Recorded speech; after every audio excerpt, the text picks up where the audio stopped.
He goes out noiselessly, closing the door of the room and that of the house.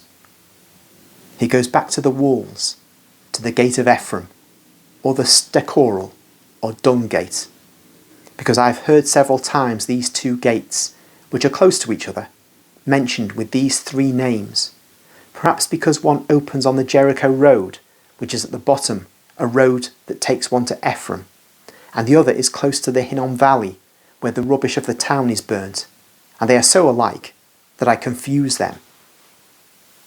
It is just beginning to dawn on the eastern side of the sky, which, however, is still crowded with stars. The streets are enveloped in a dim light that is more tedious than the darkness of the night, that was moderated by the white light of the moon. But the Roman soldier has good sight, and as soon as he sees Jesus advancing towards the gate, he goes to meet him. "Hail! I've been waiting for you." He stops, hesitating. "Speak up without any fear. What do you want of me?" "To know. You said, 'The peace that I give lasts also in wartime, because it is the peace of the soul.' I should like to know what peace it is, and what is the soul. How can a man who is at war be at peace? The temple of peace is closed when Genesis is opened. The two things cannot be together in the world." He is speaking, leaning against the low greenish wall of a kitchen garden, in a lane as narrow as a path running through fields among poor houses, a damp, gloomy, dark lane. Apart from a glimmer showing the burnished helmet, nothing else can be noticed of the two who are speaking. The shadow envelops their faces and bodies in complete darkness.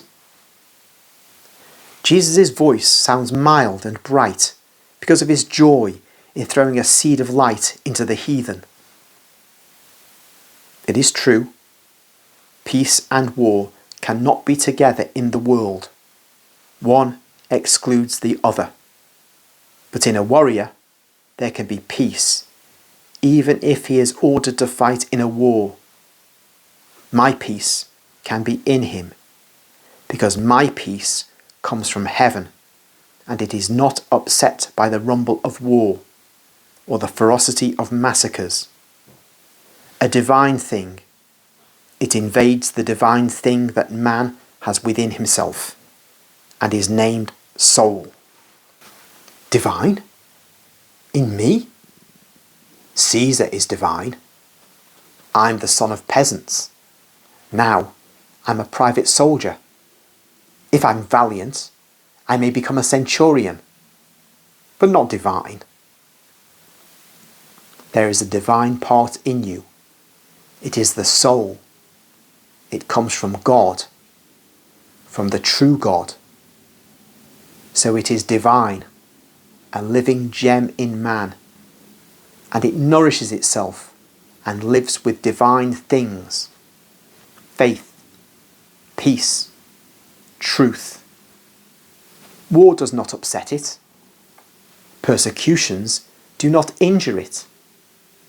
Death does not kill it.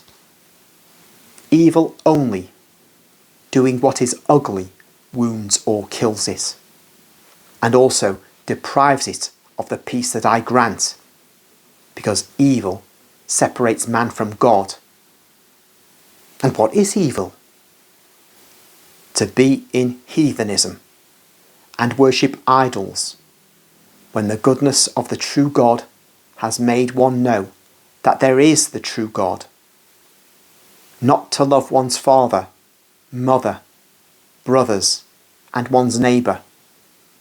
To steal, to kill, to be rebellious, to be lustful, to be false.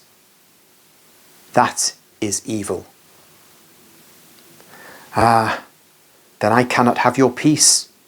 I'm a soldier, and I'm ordered to kill. So there's no salvation for us? Be as just in wartime as you are in peacetime. Do your duty without cruelty and without avidity. While fighting and conquering, consider that your enemy is like you, and that every town has mothers and girls like your mother and your sisters. And be brave without being a brute. You will not move away from justice and peace, and my peace will remain in you. And then? And then? What do you mean?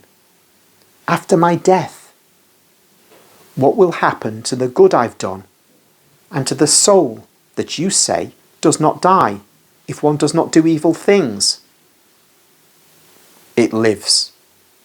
It lives adorned with the good it has done in a joyful peace, greater than the one any man enjoys on the earth. So, in Palestine, only one person has done good. I see.